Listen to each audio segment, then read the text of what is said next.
Bueno, pues buenas tardes. Continuamos con este bloque que empezamos ayer. Estamos con el bloque 1, que trata sobre la figura de Carlos V, los aspectos básicos de la figura del emperador. Hoy lo que nos vamos a dedicar a hablar en esta sesión es sobre el contexto histórico, social y cultural en el que se desarrolla el reinado de Carlos V. Y vamos a ver una serie de cuestiones políticas, de cómo era su reinado, y nos vamos a centrar especialmente en otras cuestiones como es los personajes que rodeaban a Carlos V, tanto desde un punto de vista familiar.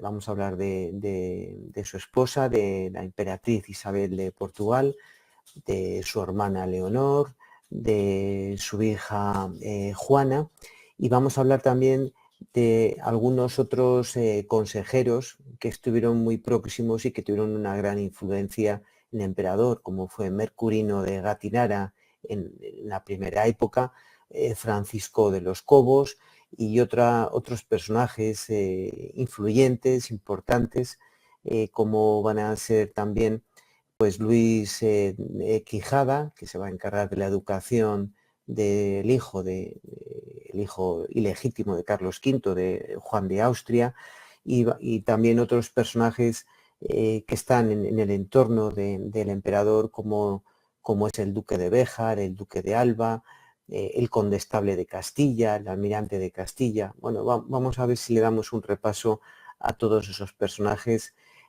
tanto, ya digo, desde un punto de vista familiar como desde un punto de vista político, y luego también enemigos. Claro, Carlos tuvo muchos enemigos eternos, enemigos que le acompañaron durante todo el reinado, y bueno, pues de algunos de ellos vamos a hablar también, ¿no? Y terminaremos haciendo una serie de unas referencias bibliográficas por si alguien quiere pues ampliar y tener más conocimiento de estas cuestiones. Pues vamos allá, ¿no? Nos quedamos en esta sesión anterior, nos quedamos en este punto en el que hablábamos de lo que era esa configuración de lo que hemos llamado la monarquía de España, que decíamos que el denominador común, lo que tienen en común todos estos territorios, es que pertenecen a un mismo rey. Poco más van a tener en común. No comparten ni un idioma, ni comparten unas leyes, ni comparten unas costumbres, ni comparten unas instituciones. Únicamente es que su monarca, que su rey, es el mismo para todos estos territorios. Decíamos que es un sistema bastante endeble, pero que funcionó, y funcionó bien durante varios siglos y de una manera pues muy eficaz. Bueno, y en el que cada territorio mantenía su idiosincrasia. Bien, pues aquí ya digo, nos quedábamos ayer en estas cuestiones. ¿Cómo se consigue gobernar todo este imperio gigantesco con estos territorios tan distantes? Pues esto es lo que se va a decir que desde la época de los reyes católicos y ahora más a partir del siglo XVI se va a desarrollar lo que llamamos el Estado moderno. Un Estado moderno que va a estar caracterizado por una serie de instituciones, porque como el rey no puede estar en todos los sitios a la vez como le gustaría, y por más que Carlos va a multiplicar sus viajes y sus desplazamientos constantes de un sitio a otro, casi se va a dedicar su vida a ir apagando fuegos. Allí donde surge el conflicto, allí va corriendo a ver cómo se puede solucionar todo aquello. Pero bueno, hay otros sistemas de gobernar todos estos territorios. Y uno de ellos es lo que aparece en este cuadro, lo que aparece aquí, lo señalo con el puntero, lo que son los virreyes y los gobernadores. Aquellos territorios que eran reinos, pues el Carlos V nombra a otra persona que va a ser un virrey, un alter ego alguien que tiene digamos, las mismas competencias prácticamente desde un punto de vista de gobierno, desde el punto de vista institucional, para la ejecución también la labor militar. Entonces, el rey delega en él todo ese gobierno de ese territorio y él, pues por lo menos, lo que tiene que hacer es mantener una correspondencia y dando indicaciones a esos virreyes. Donde son reinos hay virreyes, y donde son estados, al ser un estado que no es un reino, lo que hay son gobernadores, como ocurre en el estado de Milán o como ocurre en Flandes, en los Países Bajos. Bien, esta es algo muy importante, el tema de los virreyes. Esto tiene más que ver con el tema de las audiencias y los tribunales de justicia, las chancillerías y audiencias, las cortes que van a seguir funcionando durante todos estos años. Ya digo que las cortes, no hay que olvidar que las cortes las convoca el rey en este momento, que no tiene, digamos, no tiene que ver cuando empiece un siglo y pico después en lo que es la época del parlamentarismo. En un parlamento es autónomo, se convoca por sí mismo, no tiene que esperar la convocatoria del monarca. Por eso tendríamos que esperar todavía después de la revolución de Cromwell en Inglaterra para que aparezca un parlamentarismo. Ahora lo que tenemos son cortes que son herederas de esas cortes medievales, ¿no? Bien, y junto a ello hay un sistema de consejos. Los consejos que, por simplificar y por no hacer ahora un desarrollo de una teoría política, vendrían a ser como unos precedentes de los actuales ministerios. Hoy día en España tenemos, son 22 ministerios, cada uno por su área temática. Bueno, pues esto es algo que va a comenzar en la época también, especialmente a partir de los reyes católicos, y que Carlos lo va a impulsar. Esto es lo que vamos a ver un poco más despacio a continuación, y es lo que llamamos ese sistema o ese modelo polisinodial. O sea, son diferentes, esos consejos son como unos sínodos, unas reuniones de unos expertos políticos o bien en esas materias o bien en esos territorios, porque vamos a encontrar que hay dos tipos de consejos que son los que van a, sobre todo tienen una función de asesoramiento, no toman decisiones por sí mismos, sino que lo que hacen es estudian el tema y de ahí pues emanan una serie de resoluciones que van a transmitir al monarca, que las va a conocer, y los monarcas son después los que tienen la última palabra, son los que escuchando esos consejos, esos asesoramientos, son los que ejecutan y tienen la capacidad de gobernar y de decidir lo que quieran hacer, ¿no?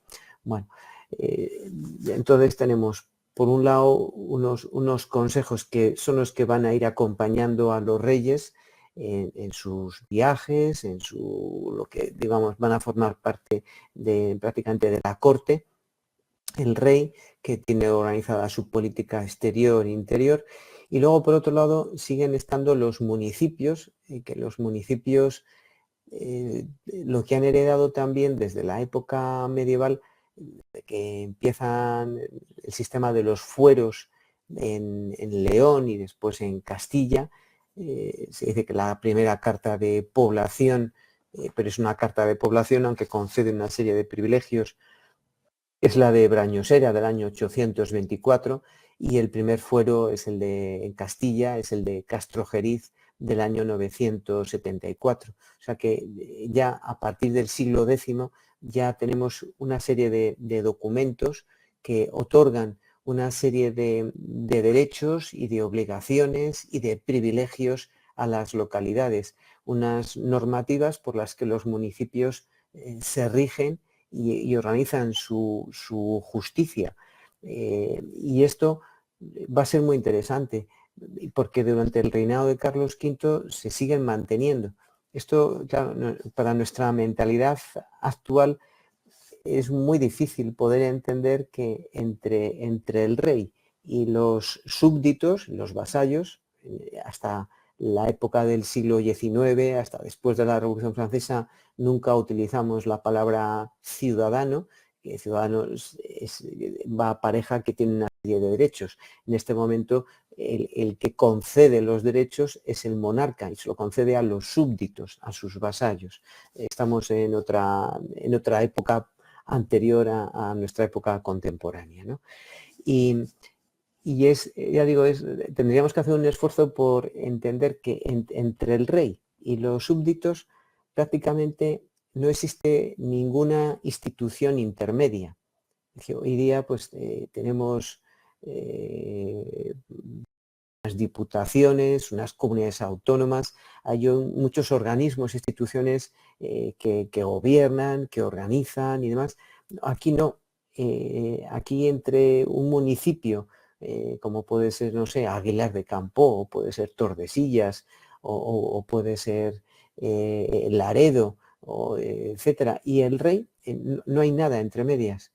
Están el rey, que es de quien emana el derecho, y luego están esos municipios que son los que tienen, por esos fueros que han ido transmitiéndose y heredándose a lo largo de los siglos,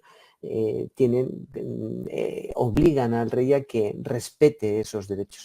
Y es algo muy interesante con Carlos V, como cuando hace sus viajes, sus muchos viajes por la península ibérica, cuando llega por primera vez a una localidad, normalmente le hacen esperar fuera, muchas estaban amuralladas, en las puertas de la ciudad. Estaba pensando ahora pues en el caso de Vitoria, o en el caso de Burgos, o en el caso de Úbeda. Entonces le hacen esperar, y hasta que el monarca no jura respetar esos fueros y privilegios que tiene esa localidad, no se le permite el acceso. Entonces, esto es interesante porque es todo un discurso de una serie de derechos que se habían mantenido, que Carlos V pues mantiene también y respeta. Pero bueno, nos vamos con el tema de los consejos. Estábamos aquí, que vemos que hay dos tipos de consejos, unos que son territoriales, por los diferentes territorios de gobierno de la monarquía. Está la corona de Castilla, las Indias, la corona de Aragón, el territorio, decíamos ayer, de Italia, y ahí estaría Nápoles, Sicilia, el estado de Milán. Curiosamente, Cerdeña nunca estuvo adscrito al Consejo de Italia, siempre perteneció al Consejo de Aragón. El Consejo de Portugal en los años después, ya con el hijo de Carlos V, con Felipe II, cuando se anexiona en 1580 hasta su independencia después en 1640. Y el Consejo de Flandes también, pues hasta su separación a partir de la Guerra de Sucesión, del Tratado de Utrecht, que se van cediendo esos territorios. Bueno, así se organizaban y se gobernaban estos territorios, con un consejo que decide, y luego en cada uno de esos territorios tenemos un virrey o un gobernador.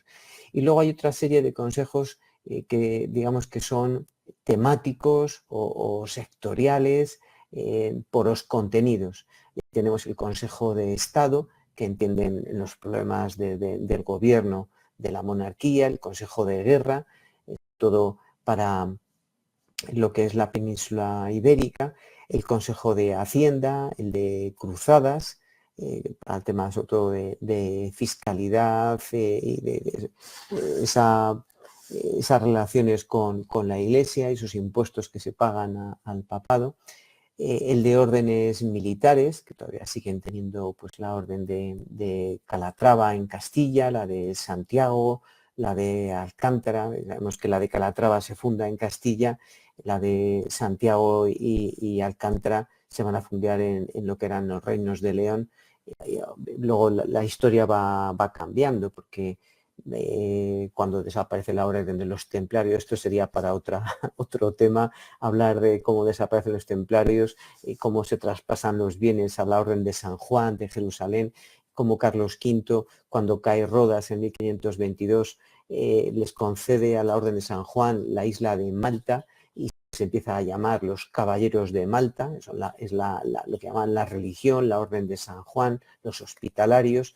Bueno, el tema de las órdenes militares, que ya digo, nos daría para una sesión muy interesante monográfica.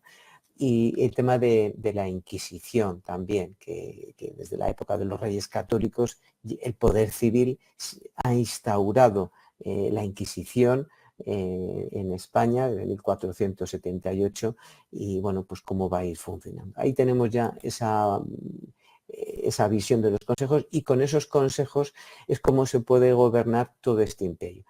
Este mapa, como uno de los que les puse ayer, está pensado más para el reinado ya de Felipe II, cuando se ha hecho la anexión de Portugal y ya pues las colonias que dependen de Portugal se han incorporado a la monarquía. Pero bueno, vamos a abstraernos, vamos a prescindir de lo que aparece aquí en ese color azul, que sería Portugal con toda la parte de Brasil, con toda la parte africana, con toda la parte de la India, incluso pues hacia la parte de las Molucas, de esta parte cerca de Filipinas, prescindiendo en el reinado de Carlos V de toda la parte que no le pertenecía a Castilla por ese tratado de Tordesillas, nos quedaríamos con toda esta parte de América, con la península ibérica, con la parte de Italia, de Flandes, etcétera, etcétera, ¿no? Y en cada uno de ellos pues tiene, digamos, competencias uno de estos consejos, ¿no? Aquí es otra vez una enumeración tanto de los consejos de los territoriales como de los consejos temáticos que tienen vigencia. Y esta es la fecha de creación, porque no es que todos los consejos se vayan creando así de la noche a la mañana, no. Unos han empezado con los reyes católicos, como era el Consejo Real de Castilla o el de Inquisición, el de Órdenes, y luego ya con Fernando el Católico empezó el Consejo de Cruzada y luego ya van a ir empezando otros más, ¿no? Con Carlos V pues va a aparecer pues el Consejo de Italia, el de Indias, el Consejo de Guerra, el de Hacienda, y ya luego con Felipe II, ya digo, después de esa anexión de 1580, el Consejo de Portugal e incluso el Consejo de Flandes. Al final, en un momento dado habrá 13 consejos que son esos órganos asesores, ¿no? Bueno, esto lo acabamos de comentar ya, ¿no? Toda esa organización, el rey empieza a tener un delegado en cada una de las localidades de los municipios que van a ser los corregidores, que tienen una serie de competencias, pues unas veces judiciales, otras veces ejecutivas, y también van a ir cambiando, ya digo, sus competencias a lo largo del tiempo. Y luego, pues, lo que son esos virreyes en cada uno de los territorios.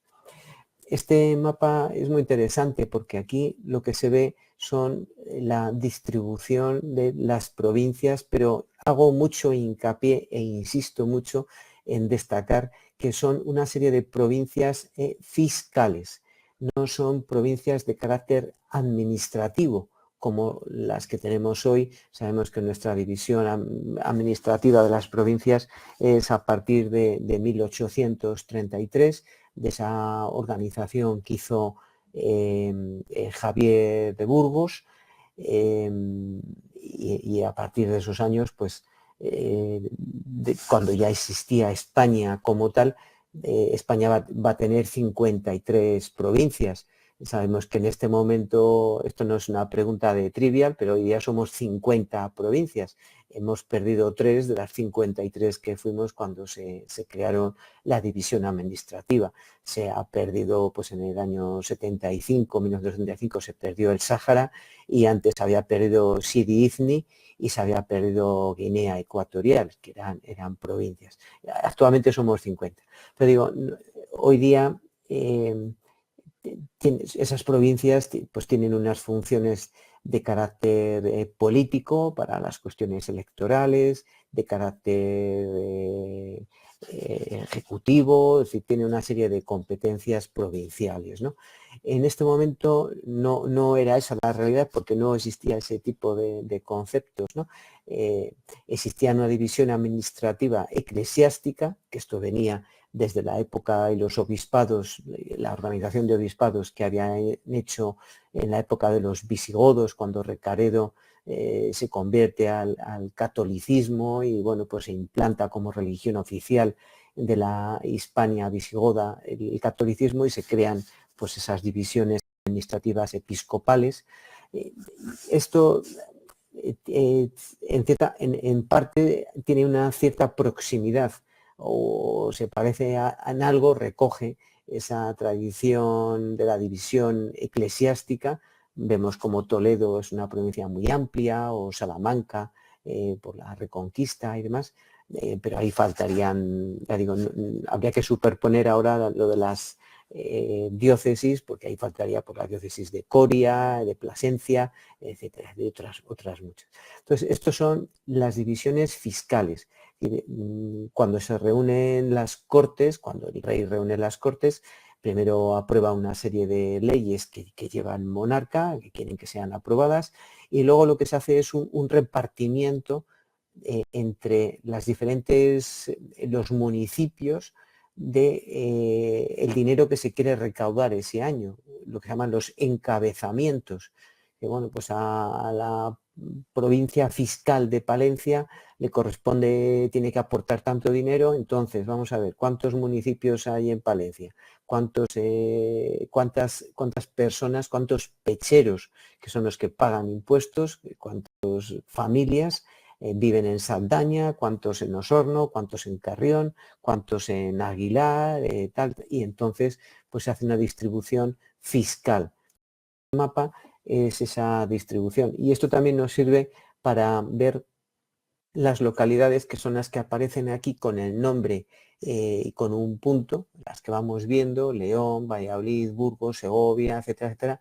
Esas son las 18 localidades que tenían voto en Cortes. Cuando el rey convoca las Cortes, están formadas por 3 estamentos, por el estamento nobiliar, por el estamento eclesiástico y luego hay también una representación de los municipios, que en principio pues son grupos económicamente los más acomodados y las clases más pudientes.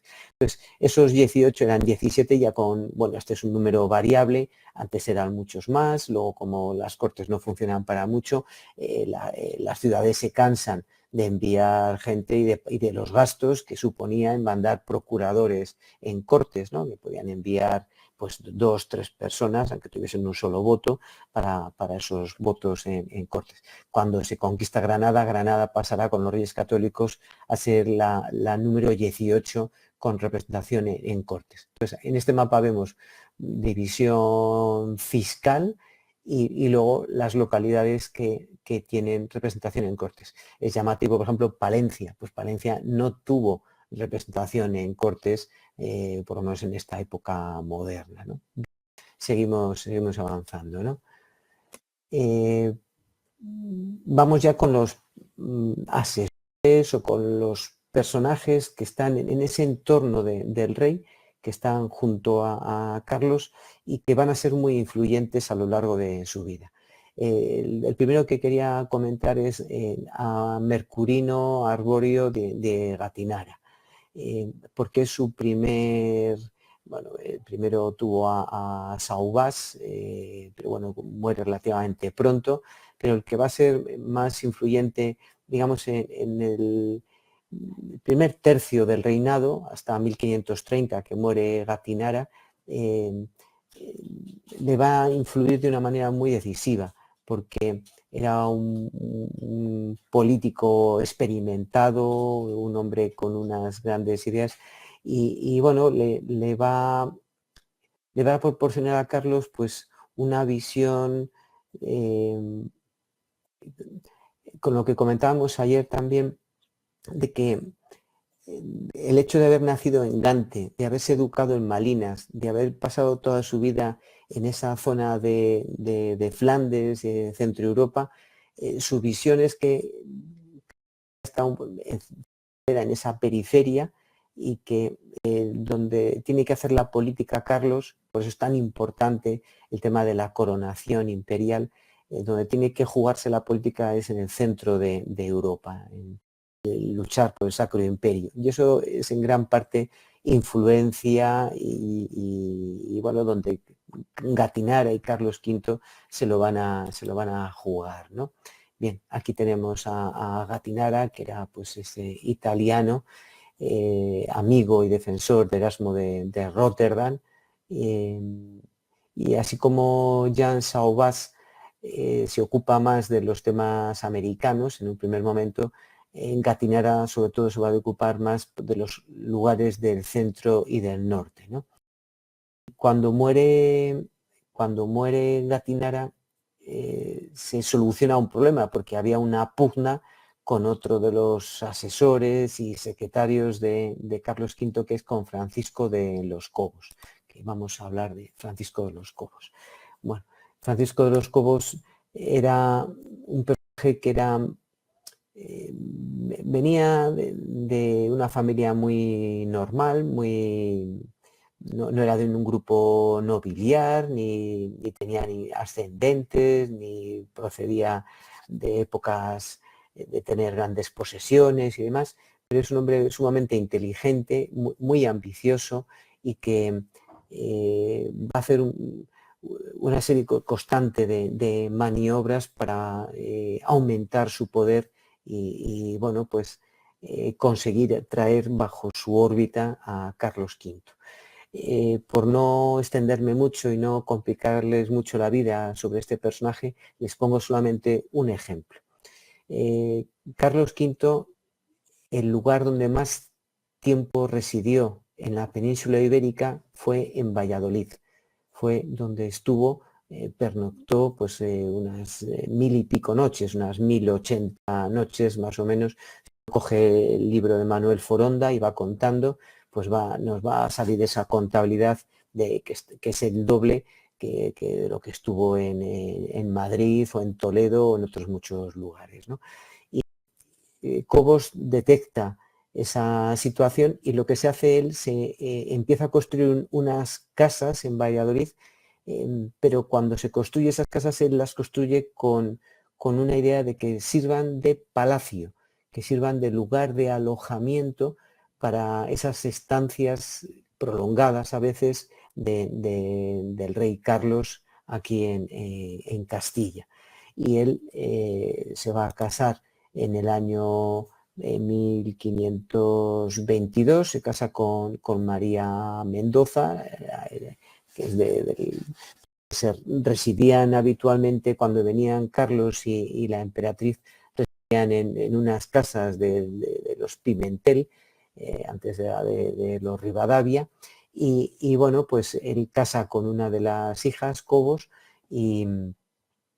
y ahí es donde va a empezar enfrente de esa iglesia de San Pablo, de ese palacio donde ellos solían residir, empieza a construirse sus casas que le sirvan a Carlos V. Cobos, en aquello que comentábamos ayer también de esa división que había entre unos nobles que apoyaban a Fernando, el infante don Fernando, el hermano de Carlos, y otro grupo flamenco, y bueno, hay ese choque, ¿no? Antesala, decíamos, de la guerra de las comunidades, pues Cobos enseguida toma partido y se fue a Flandes, y ya antes de venir en el primer viaje de Carlos a Castilla, él ya está allí al lado de Carlos cuando muere Fernando el Católico, ¿no? Bien, ya digo, en 1522 se había casado con María de Mendoza y Pimentel, y a partir de 1524 ya se empieza a construir pues lo que tienen aquí, ha cambiado el aspecto hoy día. Hoy es una sede de la Subdirección General del Ejército, y ha cambiado la fisonomía y de la fachada. Bueno, aquí ya se piensa, y ya parece que los historiadores, parece que ya casi hay un consenso, que cuando nace Felipe II y está aquí el rey y la emperatriz reside en esa casa de los condes de Rivadavia, mientras que Carlos se va a alojar aquí, en este palacio que está enfrente, que son las casas de los Cobos, que luego se va a transformar en Palacio Real, y que luego casi un siglo después, cuando la corte regrese a Valladolid con Felipe III de 1601 a 1606, es donde se va a establecer la corte en la época del duque de Lerma, ¿no? Bueno, Francisco de los Cobos fue un hombre sumamente poderoso, influyente, que parecía un coleccionista de cargos y de funciones, caballero de la Orden de Santiago, adelantado de Cazorla, secretario del Consejo de Indias, alcalde de la fortaleza de Simancas, comendador mayor de la Orden de Santiago. Es decir, él va agrupando, y bueno, en algún momento, cuando hablemos ya, entremos en materia y empecemos a hablar de los viajes y de las rutas de Carlos V, cuando hablemos de Úbeda, este es el escudo que hay ahí en la iglesia del Salvador. Más que una iglesia, es una capilla funeraria que él se hace construir allí en Úbeda, donde está enterrado él y su esposa. No se puede visitar, porque están bajo la cripta, debajo del altar. Ahí está pues lo que es su cenotafio, la tumba. Pero aquí vemos este escudo, que es de la iglesia del Salvador de Úbeda. Ya digo, cuando vayamos lugar por lugar en estos viajes, hablaremos otra vez, volveremos a hablar de Francisco de los Cobos. Otro de los personajes también que están muy al lado de Carlos V es Álvaro de Zúñiga y Pérez de Guzmán, que este es el segundo duque de Béjar. Es un hombre también muy influyente. Yo siempre cuento como anécdota que en el bautizo de Felipe II, el que va a llevar el niño, tuvo 3 padrinos, de los 3 vamos a hablar ahora, era el duque de Béjar, el hombre que estaba muy al lado de Carlos V y muy influyente, ¿no? El duque de Béjar, a lo mejor no tanto de él, sino como de sus descendientes, sí que visitar hoy se puede visitar en Béjar lo que es el bosque real, el bosque de Béjar, donde se construye pues este palacete. Se cayó la mitad, es una pena, se cayó a la derecha, tenía otra parte igual, pero bueno, con este jardín renacentista, yo creo que de los jardines más puristas y que recogen perfectamente cómo era la idea en el Renacimiento de estos jardines, pues a la traza también italiana, ¿no? Con un templete que se construye después en medio de este lago, que se podía pasear en barca, con estas fuentes y este jardín. Otro lugar para anotar, es visitable, y es una visita, pues ya veo que todo el mundo queda encantado. Este escudo es el escudo de los Zúñiga, era un apellido, los Estúñiga, bueno, y que luego se queda ya como Zúñiga, que está aquí en esta parte de la casa, ¿no? Otro personaje que estuvo siempre muy vinculado a Carlos es el duque de Alba, Fernando Álvarez de Toledo, una familia que había ido poco a poco, durante, sobre todo en los últimos siglos de la Reconquista, había estado siempre pegados a la monarquía, y que la monarquía constantemente les va recompensando sus servicios y su ayuda militar y sus sacrificios en esa Reconquista, con terrenos y con fincas, con localidades, con señoríos que les van concediendo, ¿no?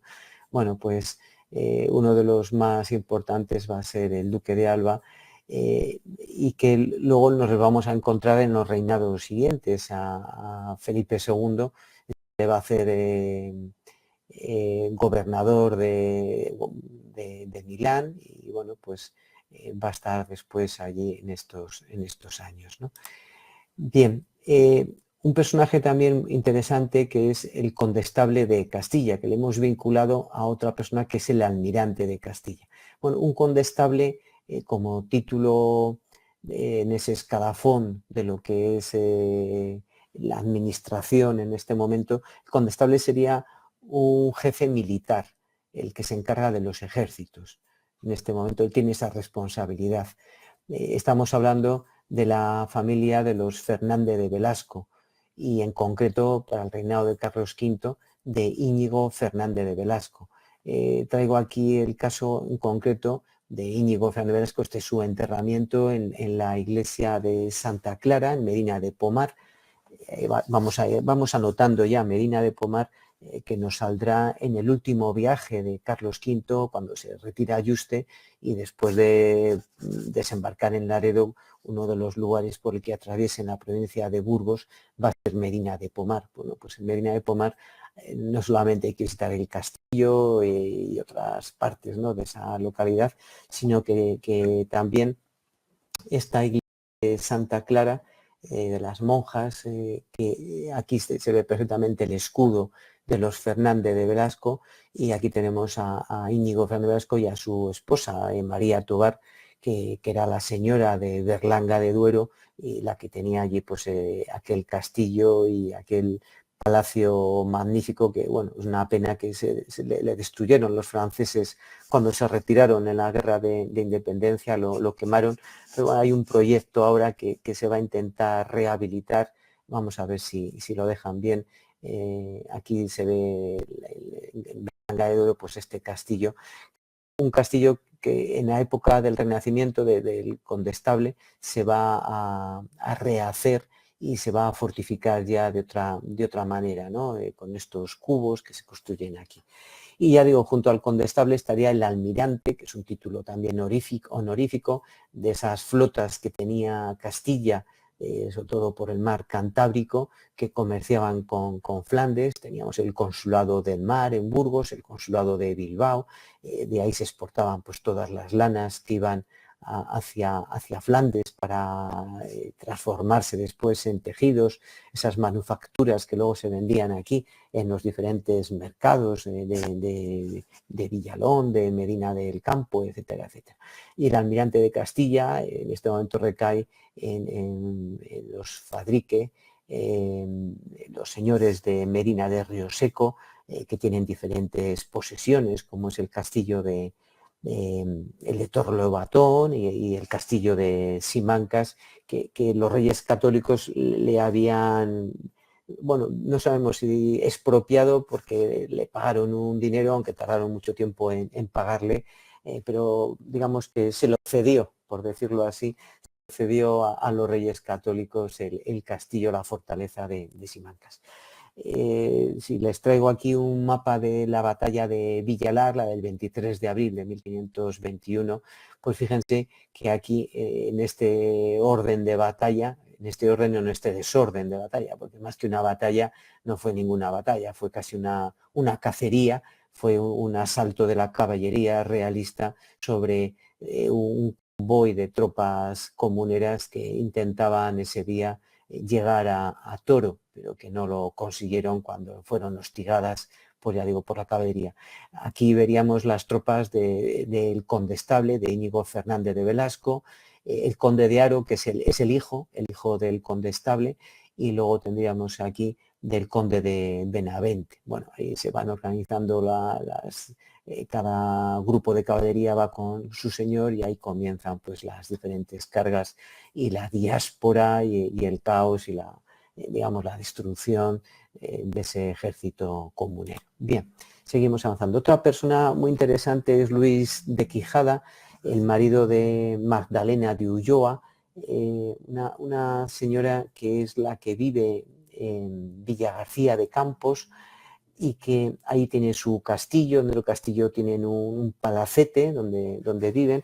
Ella pues conoció la labor de los jesuitas, se hizo construir una colegiata de San Luis, y Luis de Quijada, lo más, digamos, lo más particular de él, pues ya digo, por no extendernos mucho ahora en contar su vida, porque bueno, su vida ahora contamos alguna cosa más. A él es el que cuando finalmente el hijo ilegítimo de Carlos con Bárbara Blomberg, una vez que ya había muerto la emperatriz Isabel, en 1539, pues Carlos, en uno de sus viajes por Alemania, pues tuvo una relación con esta alemana, con Bárbara Blomberg, que era pues una mujer pues muy alegre y divertida, y le gustaba la música y demás, y tienen un hijo, que primero le cuidan entre unos y otros, y bueno, y al final, como no estaba muy conforme, se le acaban entregando a Luis Méndez, Luis de Quijada, que va a hacer de tutor, y le van a criar allí en Villa García de Campos con Magdalena de Ulloa. Y bueno, esta es un poco la historia. Carlos le conoció en Yuste, Luis le llevó en el último año, ya en 1558, a Yuste. No le dijeron que era su padre, el emperador, pero sí que le dejó encargado Carlos a su hijo Felipe II, que cuando él muriese, y así fue. Esta es la escena que se recrea aquí: Felipe II en 1559, en una cacería en esta zona de los Montes Torozos de la Santa Espina, como reconoce a Juan de Austria, al que era antes Jeromín, y le explica quién es. Este sería Luis de Quijada, y bueno, pues ya le cambia la vida de Juan de Austria y entra en otra órbita, ¿no? Curiosamente, cuando le tocó sofocar la revuelta de las Alpujarras en 1569, don Juan de Austria, antes de empezar con todo lo que es los preparativos de la campaña de Lepanto, él está combatiendo con su tutor, con su ayo, con Luis Quijada, que muere allí porque le dan un disparo, está herido y acaba muriendo, algo que le produjo un disgusto muy grande a don Juan de Austria. Bueno, el alcalde Ronquillo pues es uno de las personas también de confianza, y cuando Carlos tenía, digamos, algún tema conflictivo que había que solucionar, se lo encargaba al famoso alcalde. Cuando hablamos de alcalde, no es el concepto de los alcaldes actuales como los regidores de un municipio. Un alcalde en este momento es un juez que imparte justicia, es un alcalde, digamos, de corte, el que los casos de corte son los que entiende. Los casos son muy importantes, le llegan al monarca, y él tiene pues estos jueces, este alcalde, y bueno, por ejemplo, para el tema de cuando el obispo Acuña asesina a su carcelero, a Méndez Noguerol, en el castillo de Simancas, donde estaba prisionero, el que le va a dar tormento y le va a acabar ajusticiando al obispo Acuña, pues va a ser el alcalde Ronquillo, con todas las consecuencias que esto tuvo, porque eso supuso la excomunión de Carlos V, y justo además cuando estaba en los días que iba para la boda a Sevilla de 1526. Este también sería otro tema muy largo.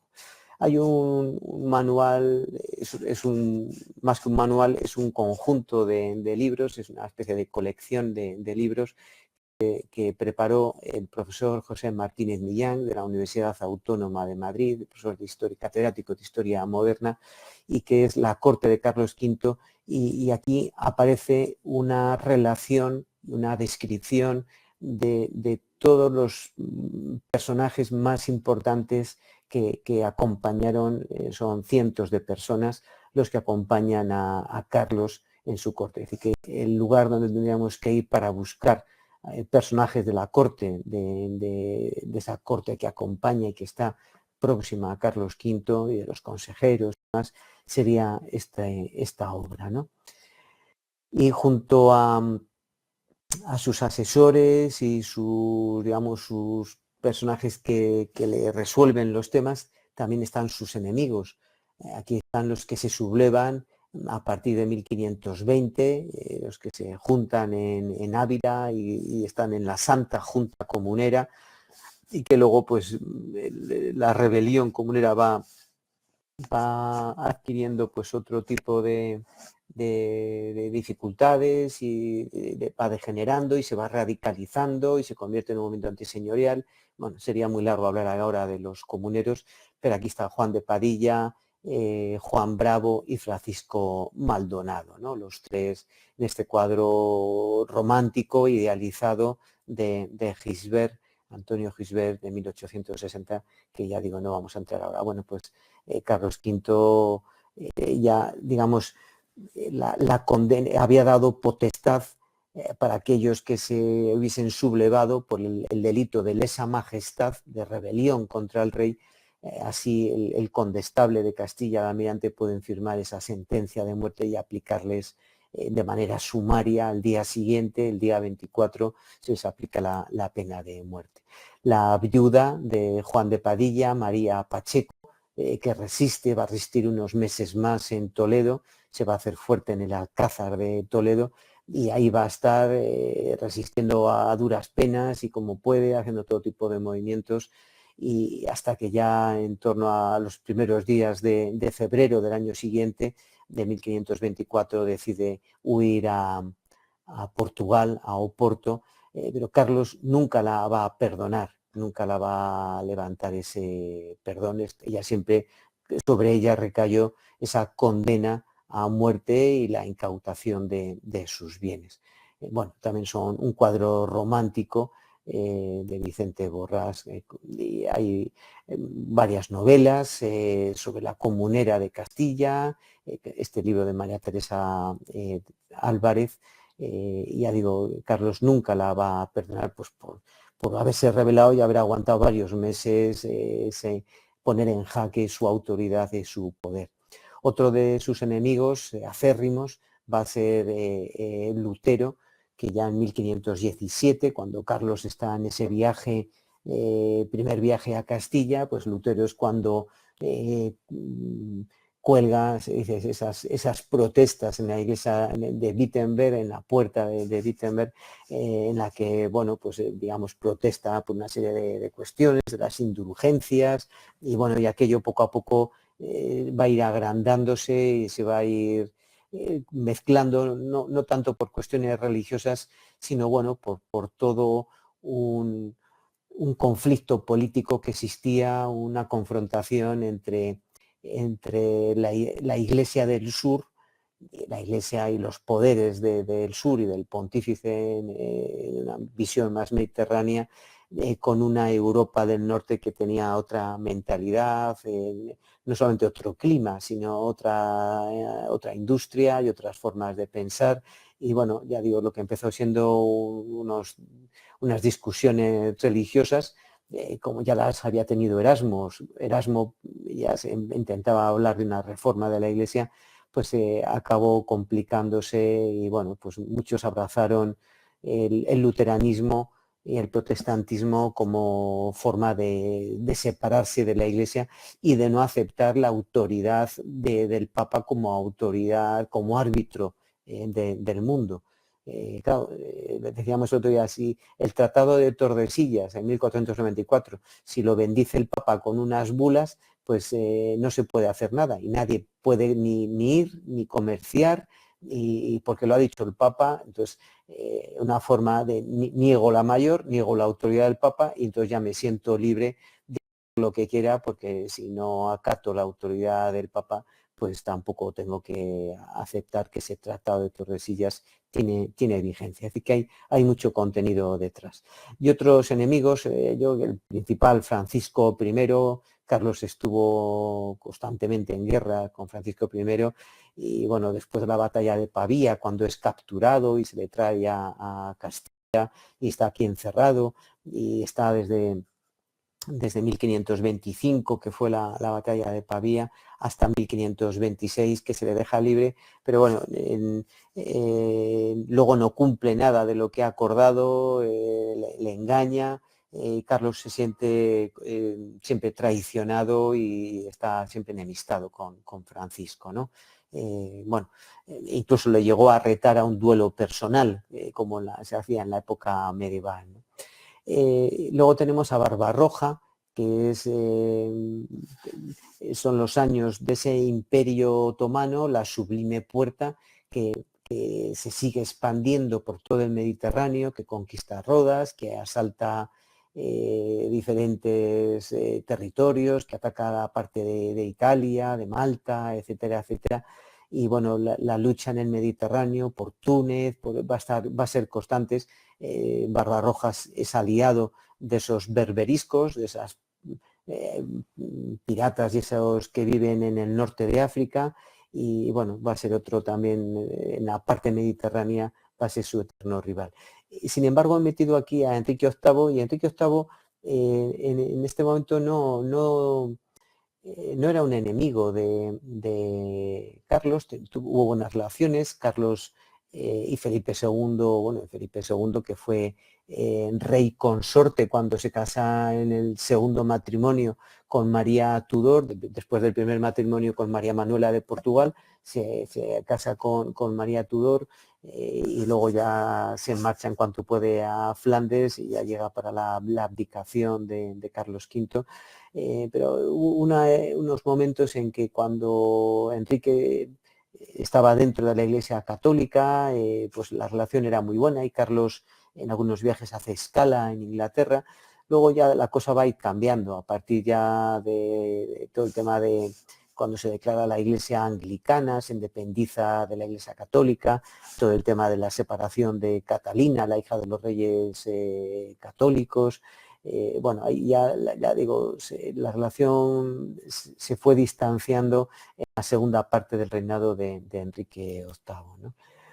En cuanto a las mujeres que estuvieron en la órbita y cerca de Carlos, pues lógicamente tenemos que empezar con la emperatriz Isabel, de la cual pues hablaremos también cuando nos toque hablar de la boda, esa boda que se va a celebrar en marzo, el 10-11 de marzo de 1526 en los Reales Alcázares de Sevilla, y como la emperatriz, porque claro, ellos se habían casado por poderes, o sea, ya viene siendo emperatriz, casada por poderes, antes de que se consume la boda, pues como hace esa ruta desde Almeirín y se la entrega en la parte de Elvas, se la entrega y le van a buscar la comitiva de Castilla. Bueno, pues parece que la relación fue buena.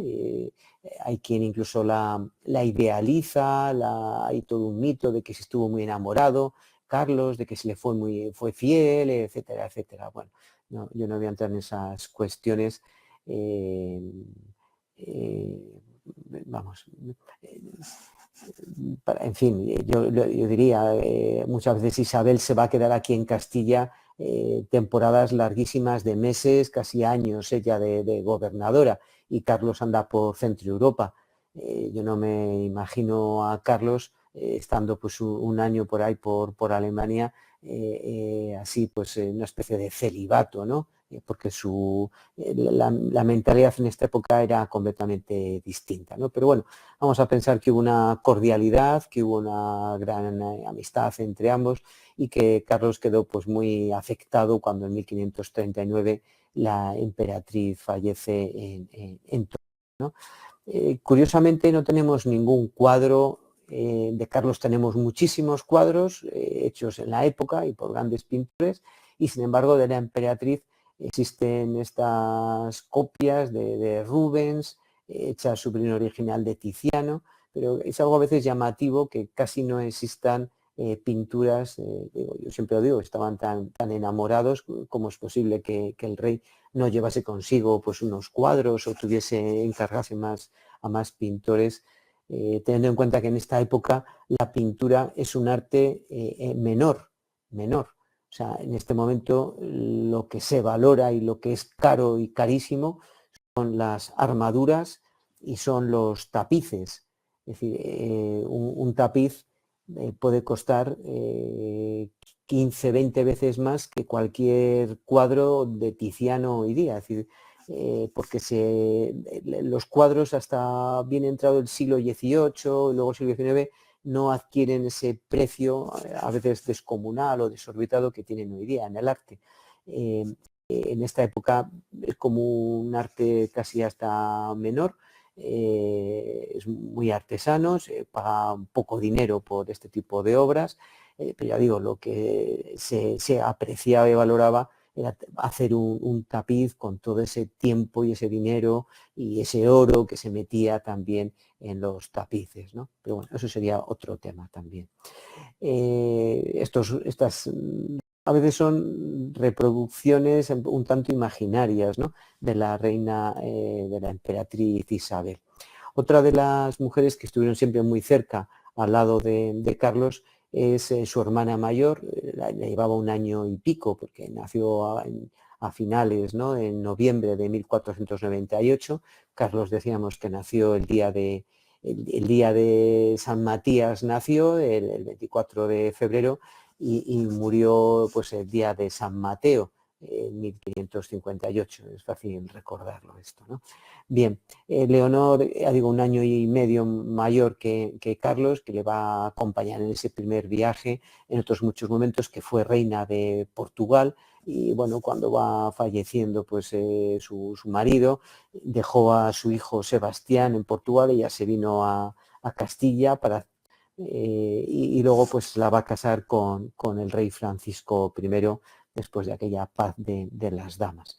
Tampoco tuvo más, digamos, más repercusión desde un punto de vista político en el gobierno de Castilla ni de la monarquía, ¿no? Está enterrada en el monasterio del Escorial junto a su hermana María de Hungría.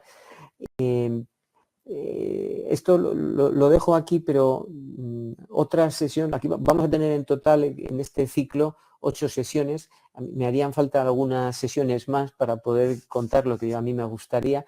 A mí me gustaría contar otra sobre los lugares de enterramiento de la familia real y de algunos nobles y todos estos personajes que he citado, desde Cobos, el duque de Alba, el condestable, etcétera, etcétera. Una ruta muy interesante es esa ruta de los, yo siempre la he llamado Eterni Regis, es decir, dónde están nuestros mausoleos y nuestros sepulcros reales. Bueno, esto en el caso de Leonor y de María las tenemos en el Escorial, donde pues también reside, está pues Carlos V y Felipe II, etcétera, etcétera, ¿no? Bien. Bien, hemos hablado de Leonor, la hermana de Carlos, de Felipe y Juana hemos hablado ayer, y sus abuelos Fernando, Isabel también. Estos hemos dicho, también enterrados en la Capilla Real de Granada, igual que Juana y Felipe. Leonor y Carlos hemos dicho, están enterrados en el Escorial, María también. Vamos a ver a la hija pues de Carlos V. Carlos V, bueno, su primogénito va a ser Felipe II, pero bueno, también está ahí Juana, que especialmente en Juana, porque va a tener el papel de gobernadora en varias ocasiones de Castilla, ¿no? Bueno, Juana de Austria, que también es la que se casó con Portugal, y creo que lo he dicho mal antes, ¿no?, de Leonor, la que realmente es la madre de Sebastián, del rey Sebastián, es Juana. Creo que me he saltado yo la imagen y quería decirlo aquí, ¿no?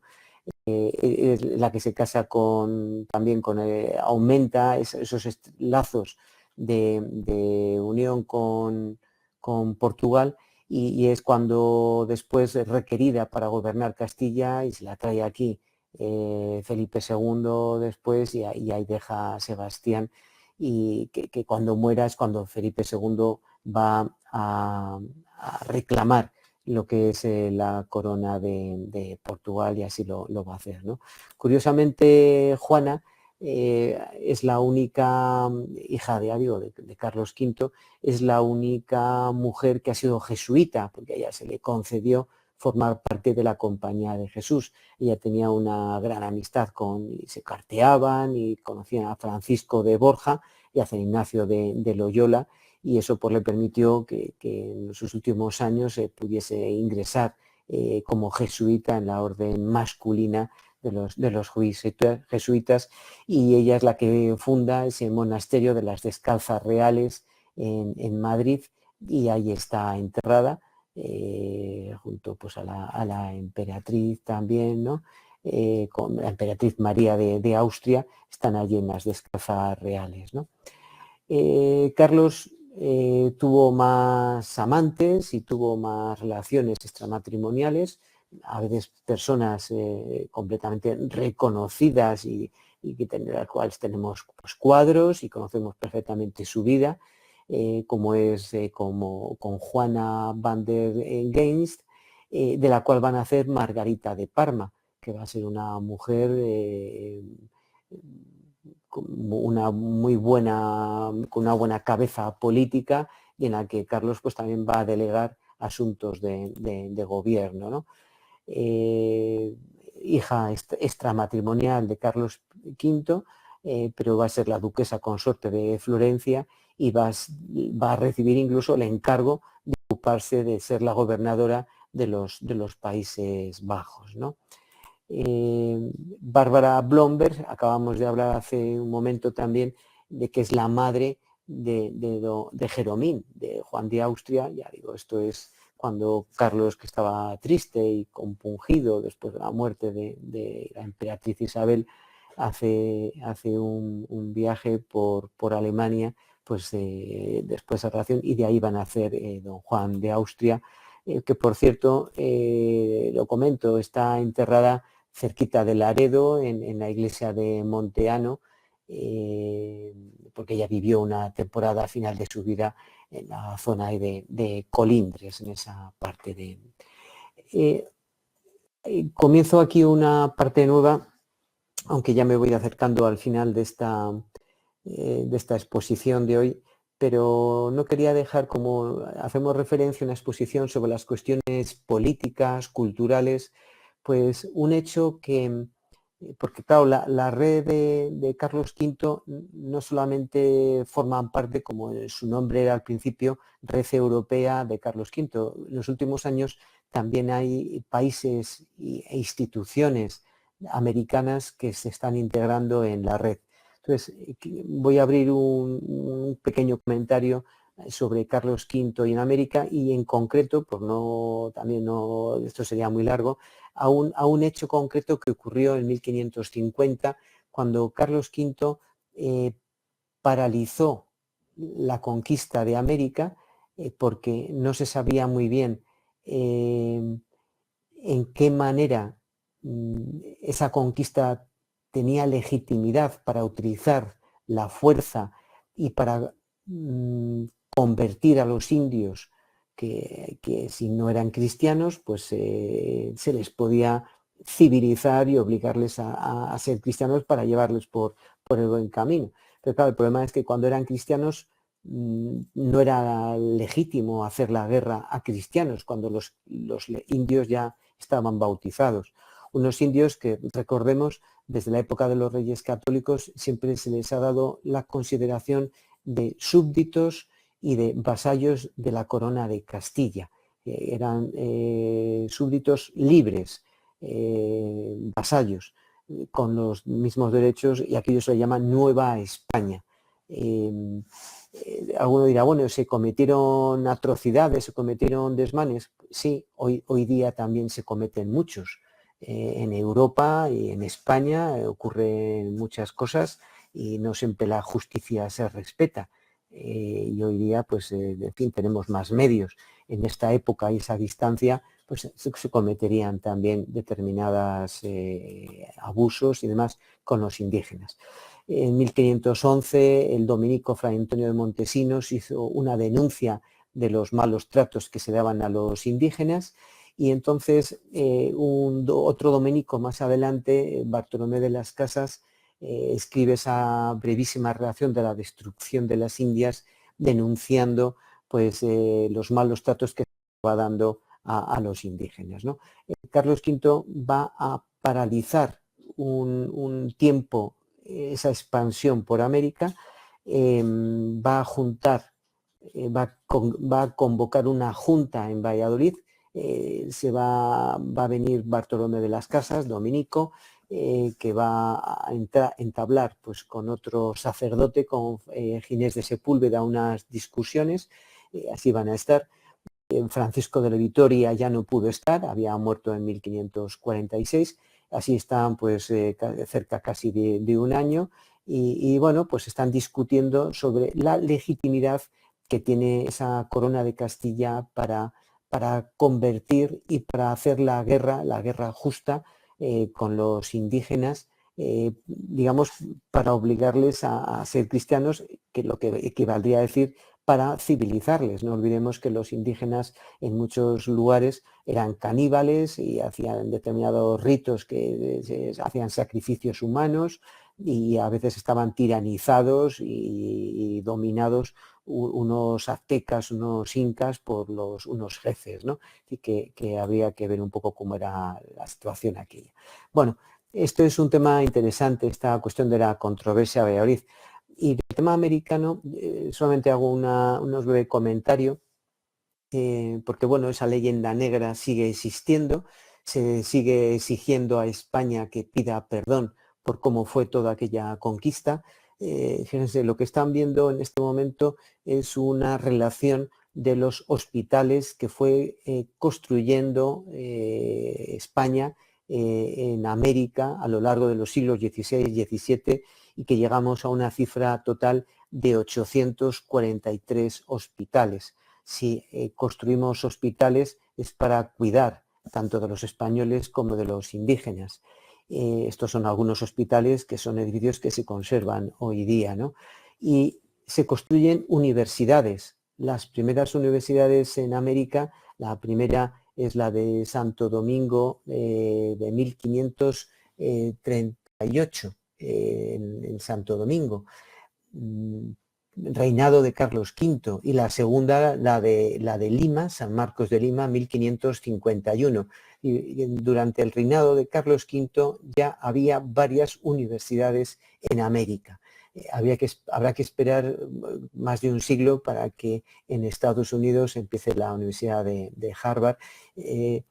A lo que voy, si se están construyendo hospitales, se están construyendo, fíjense aquí toda esta relación larga de universidades por todo el territorio. Se van a construir catedrales, que son los monumentos y los edificios de patrimonio más antiguos, bueno, más visitados. También hay otra serie de pirámides aztecas, incas, mayas, etcétera, etcétera. Pero bueno, desde la época ya del descubrimiento, las catedrales es a partir ya del 16 estos edificios que se conservan, ¿no? Bien, todo esto nos habla de que la preocupación por América y ese mestizaje, pues que nos habla casi de una conquista y de una convivencia y de una vida que es, yo calificaría de ejemplar, de que habría que sentirse hoy día muy orgullosos, lejos de pedir perdón por nada. Si nos consideramos herederos de todo aquello, yo creo que habría que sentirse muy satisfecho de cómo se hizo toda aquella labor de llevar una religión, un idioma, una cultura, un arte, etcétera, etcétera, y unas universidades y unas catedrales, ¿no? Bien, y casi ya por ir terminando, bueno, el impulso que se da a las artes en la época de Carlos V es tremendo, tremendo. Siempre se dice que sí fue una época de decadencia económica. Yo les invito a que se den un paseo por la mayoría de las localidades de España, por lo menos en Castilla, prácticamente casi todos los pueblos y grandes localidades. Muy rara es aquella que no tiene un palacio, una iglesia que se comienza a construir en esta primera mitad del siglo XVI. Digamos que hoy día casi somos herederos y vivimos de las rentas de lo que se hizo hace 5 siglos, de todas esas iglesias, palacios, construcciones que se van a construir en el siglo XVI y que hoy día intentamos a duras penas conseguir mantener y rehabilitar. Bueno, se vive una época que es realmente espléndida, ¿no? Como es este palacio de Carlos V dentro de lo que es la Alhambra. Se destruyó una parte pequeña de la Alhambra, no fue tan agresivo como en lo que era la mezquita, hoy catedral de Córdoba, pero bueno, yo que es una parte que no afectó tanto, no se destruyó ninguna parte importante de la Alhambra con este patio circular que representa la idea de esa monarquía universal y de imperio de Carlos V. Cuando lleguemos también a lo que llaman esa luna de miel, ya comentaremos el concepto que había de luna de miel en la época, ¿no? En Granada pues veremos todas estas obras de arte que están por la Alhambra de Granada, esta fuente, este palacio y las estancias de Carlos V con la K o de Carolus o de Kaiser, ¿no? Emperador. Bueno, por ir terminando una serie de recomendaciones bibliográficas, ya nos ha salido el libro de Manuel Rivero sobre Gattinara, pero también está la biografía de Karl Brandi y bueno, uno de los grandes estudiosos que ha sido un clásico de Manuel Fernández Álvarez, tanto su biografía como algunos escritos, yo creo que es muy de destacar toda esa correspondencia en varios volúmenes. Fue una labor tremenda de investigación y de recopilación que hizo Manuel Fernández Álvarez, ¿no? Siempre recordamos que el profesor en la Universidad de Salamanca, ¿no? Tuvo al final de su vida pues una mala interpretación de un episodio, la famosa historia que se inventó, no sé muy bien cómo se le vino una mala lectura de los documentos, de que Carlos V cuando llegó a Castilla en 1517 que tuvo un romance y una relación con su abuelastra, con Germana de Foix, aquella con la que se había casado Fernando el Católico después de cuando muere Isabel la Católica en noviembre de 1504 en Medina del Campo. A los pocos meses se casa Fernando el Católico con la única pretensión de tener descendencia, tener un hijo y poder dejarle Aragón y sacarlo de la órbita de Felipe el Hermoso, con el que tenía una relación, ya dije ayer, nefasta. Bueno, pues esa relación no existió, ni hubo ningún hijo, ni hubo ninguna con su abuelastra Germana de Foix. Laurent Vital en su primer viaje en la crónica cuenta que parece que tuvo un cierto romance con una de las damas que la acompañaban a Germana, pero no con la propia Germana, ¿no? Hay otras biografías que ya son hasta clásicas, como es la voluminosa obra de Geoffrey Parker, bueno, de esa historiografía anglosajona. Geoffrey Parker, un gran estudioso en la Universidad de Ohio, bueno, en el que yo me honro de tener una muy buena relación con él y en fin, ya que deseo pues una pronta recuperación, que estos días pues está en una situación delicada ya de salud. Y la biografía de Henry Kamen, de la obra de Albert que he comentado de Parker, él es muy crítico, por ejemplo, en el trato que da Carlos V a las mujeres. De cierta manera le da una visión un tanto tiránica y déspota. Bueno, habría que ir matizando algunas de estas páginas, ¿no? de la biografía de Parker. La biografía de Kamen y bueno, pues hay otras biografías más. Por ejemplo, de los últimos meses en Juste, la biografía de Agustín García Simón, El ocaso del emperador, que es una obra pues casi de referencia para conocer cómo eran las comidas, cómo era la vida en el monasterio de Juste. Y luego hay otro capítulo que ya no son biografías, pero que es también muy recomendable y bueno, es otro estilo, que son las novelas históricas. Algunas de ellas, bueno, pues he puesto algunas aquí de Víctor Correas, que forma parte importante de la red, porque es quien lleva la comunicación y bueno, y otras muchas tareas dentro de la red. Él ha editado dos novelas, la de Hambre de Gloria sobre el duque de Alba y luego pues también la batalla de Mühlberg. Las novelas históricas, siempre que estén, como es este caso, siempre que están bien documentadas, que son minuciosas, que son rigurosas, que no, digamos, en el relato no hacen una especie de ciencia ficción ni se extralimitan en cosas a veces que son inimaginables, pues sí que son recomendables, ya digo, como son estas que les pongo aquí, porque es otra manera de acercarse a la historia. Es una manera más entretenida, más llevadera, con cierta intriga, con algo que alguien se mete y que a veces no puedes parar de leer un poco a ver qué es lo que pasa. Entonces, bueno, es bueno tener, hay muchas más novelas, pero tomar nota de algunas, estas en concreto, y bueno, pues a veces si uno no quiere meterse con el volumen, la biografía pura y dura de Parker, pues siempre es mucho más accesible y más llevadera pues una buena novela histórica, ¿no?